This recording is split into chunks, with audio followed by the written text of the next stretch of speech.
Now downgraded to a tropical depression, is responsible for the deaths of at least 13 people. The heavy rain, though, is continuing to hammer parts of the Carolinas. The storm is slowing, moving, though, saturated the southeast coast, with experts saying that Florence will produce catastrophic flooding for days to come. Nearly 800,000 people in the Carolinas do not have power this morning. Authorities in North Carolina telling drivers who are trying to use Interstate 95 from the north, go around. Yes, go around the entire state. They say motorists need to go west all the way to Tennessee to avoid flooded roads. I mean, look what they're dealing with there. And I want to give you a look at what people living in the Carolinas are dealing with.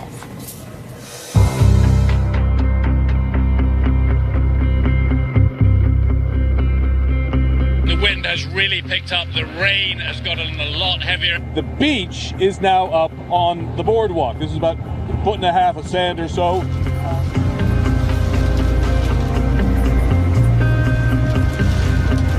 This is one of the largest ones we've seen. I mean, this one completely uprooted.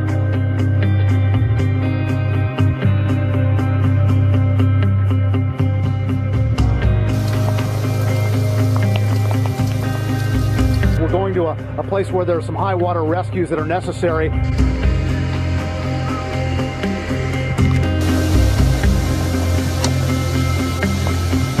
The family who lives here tells me they expect the water to come to their door to their home on the second story of that home.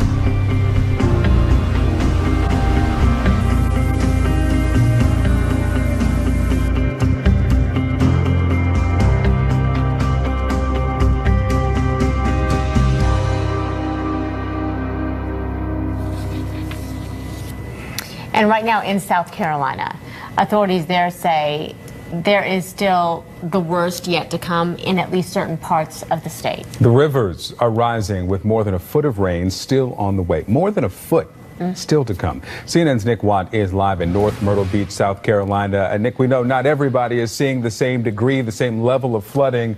What are you seeing where you are? Well, Victor, here in North Myrtle Beach, there's a real feeling that this town has dodged a bullet. The big fear here was a storm surge, the ocean just inundating this town, and that never happened. There was some minor damage, some power lines down, some trees down, some asphalt off roofs, but nothing major. But there are now 3 deaths in South Carolina. One woman who was killed when her vehicle hit a fallen tree on the road, and 2 people who died of carbon monoxide poisoning, reportedly after using a generator during a power cut inside their home. Obviously, officials are warning people, do not do that. Carbon monoxide kills. Now, as I mentioned, the coast here, North Myrtle Beach, has dodged a bullet. The story and the storm and the weather today moving inland. We are keeping a particular eye on the PD River at Cherrill. That's nearly 100 miles inland. And right now, that's running at about 27 feet, which is way above normal. And over the next 24 hours, it's expected to rise even further, up above 40 feet and eventually peak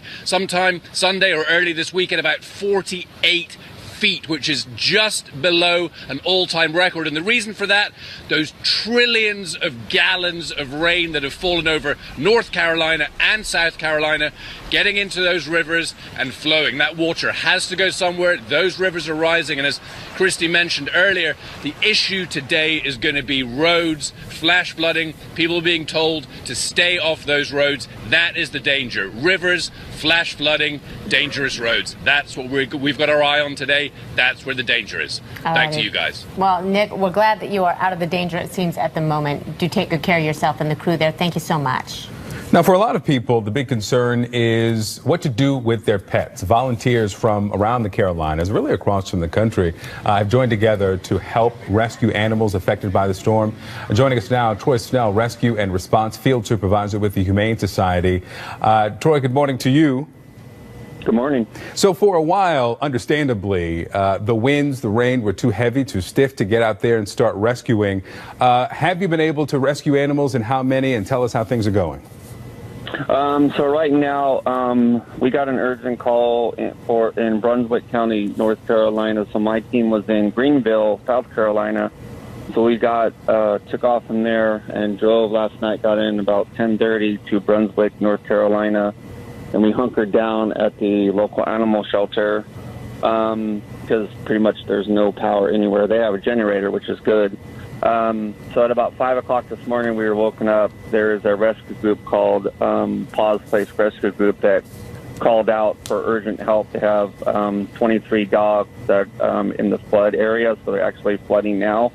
So we are staging, waiting for the National Guard because our vehicles cannot get close enough to get them. So we're staging right now, waiting to assist those 23 dogs. So when you take in these animals, some of them potentially in homes that have been left or found in areas that are flooded, what do you do with them and what effort do you make to find the owner?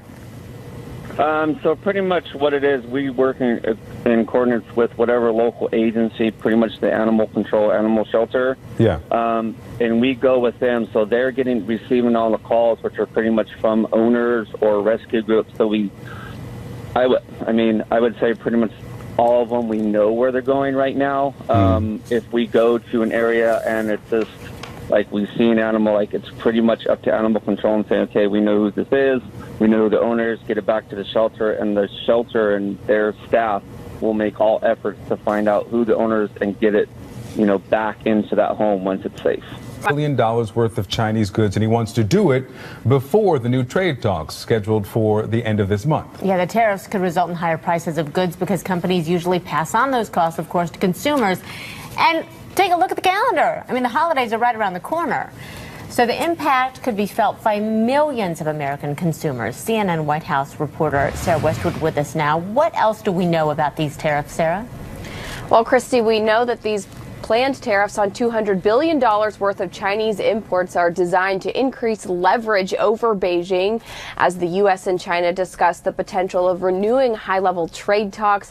Obviously, those talks have fallen apart in the past, and China has so far matched Trump's tariffs dollar for dollar because these $200 billion worth of tariffs would be on top of the $50 billion worth of tariffs President Trump has already imposed on Chinese goods.